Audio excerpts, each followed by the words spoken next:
You ever have someone say to you, well, I'm not religious, I'm just spiritual? You kind of hear this a lot, and people have this idea like to be religious is to be kind of rigid, and this is a bad thing. And you even hear this in Christian circles. I remember a few years ago, there was this video that went viral on YouTube.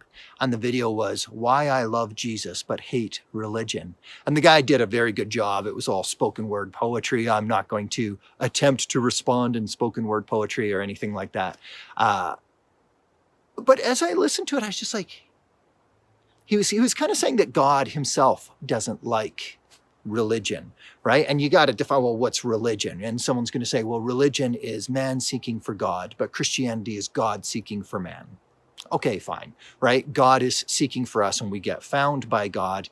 But what most people think of when they say religion is things like the routines and the rituals, right? Every Sunday I go to church and every day I get my prayer time and that would be religion. And see, the problem is that a lot of people think that the reason that we do religious things is because we think it is that which saves us. That is what it means to be a Christian, but it's not. It's an expression of our relationship with God. And so people who want to get rid of religion, they say, well, I should just be spiritual. I should just have a relationship with God and it should just come naturally and it should flow naturally. And yes, in a certain respect, it should. But it's not that religion is a bad thing. You think about the rituals you have in other relationships. As I'm doing this video, Christmas is approaching and it's the middle of Advent. And at Christmas time, my family's got all these traditions. And in Advent, we've got all these traditions, right? On the first Sunday of Advent, first of all, we're going to put out the Advent wreath. We're going to light that first candle. We're going to light up the Christmas lights outside. We wait for Advent in my house. We're going to light up the Christmas lights outside, put up the nativity scene. All right, by the third Sunday, now we've got our Christmas tree up and we've got that thing lit up and our house is getting more and more festive as Christmas approaches. We don't listen to Christmas carols before Advent. Some people will be even more religious and they don't listen to Christmas carols till Christmas Day. Those are good things, right? Like those are the ways that my family celebrates. And if we don't do one of those things, if we're like, we're not going to do the Christmas tree this year, my children would be horrified. Right? We got to do the Christmas tree. It's Christmas. And it's because those rituals are the way that my family relates to each other and loves each other at Christmas time. So those rituals are actually good things.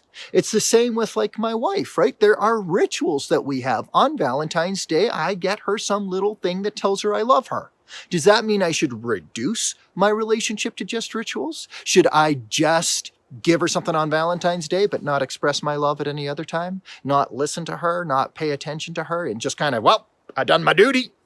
Got you a gift at Valentine's Day and your anniversary. You were a very lucky woman, right? Like, obviously, if we reduce our relationships to rituals, that's a problem. But it doesn't mean that there's no value in the rituals. In fact, to the people who want to kind of poo-poo religion and say, well, we don't need these rituals, I want to point out that it is God himself who appointed these rituals. Take the time to read through Exodus and Leviticus, right? These early books of the Bible where God's like, this is how you will be my people. And what God does is he says, this is how you will worship me. And he goes into painstaking detail about it. He does it about the art. He says, I want the Ark of the Covenant to look like this. I want these statues to look like this. I want this tabernacle, this tent to look like this. And I want the temple eventually to look like this. And it describes everything that how God wants the art that glorifies him to look like. And then he says this, and then I want these people over here, and they're going to strike up this instrument, and these people are going to be over here, they're going to strike up this instrument, and then you're going to light these candles, and then you're going to do this, and this, and this, and this, and do it in this order, and then you're going to ask this question, and you're going to have this response. What God is doing in the Old Testament is he's describing liturgy. Now, Jesus doesn't do this in the New Testament. Jesus doesn't say, and this is how, but he does in a certain sense, right? He does the Passover. He still celebrates liturgy. He celebrates the Passover, and at the Passover, he's going to say, do this in remembrance of me. And then St. Paul later, he's going to describe that Passover meal, and he's going to say, and then Jesus did this and Jesus did that. And if you're Catholic and you go to Mass, you're going to recognize this passage immediately because it's word for word what we say in the Catholic Mass about what Jesus did at that Passover supper.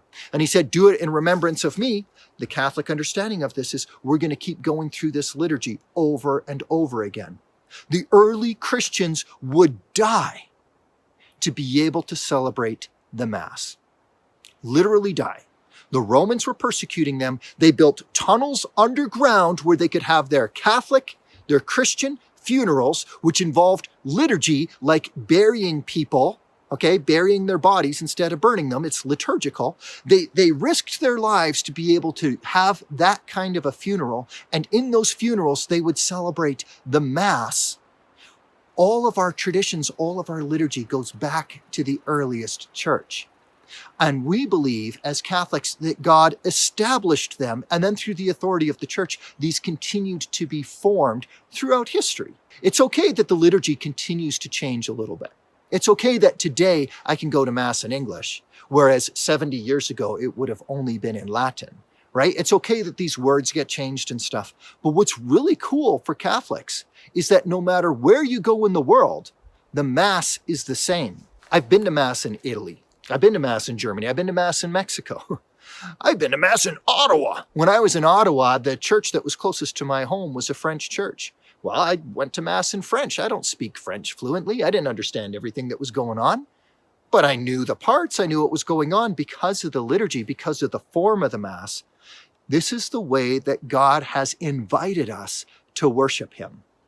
So religion isn't bad unless you reduce your faith to religion. If you have no personal relationship with Christ and all you have is those external forms, right? If I have no relationship with my wife, but all I do is just give her a gift on Valentine's Day and fulfill my duty, well, that would be a bad thing. But religion itself, those liturgical things, those arts, those seasons, which were so important in the Old Testament, continue to be important in the New Testament. It's Advent right now, right? All of these things, these earmarks of religion, these were things, the way in which God told us he wants us to live as his people and he wants us to worship him. So God bless you.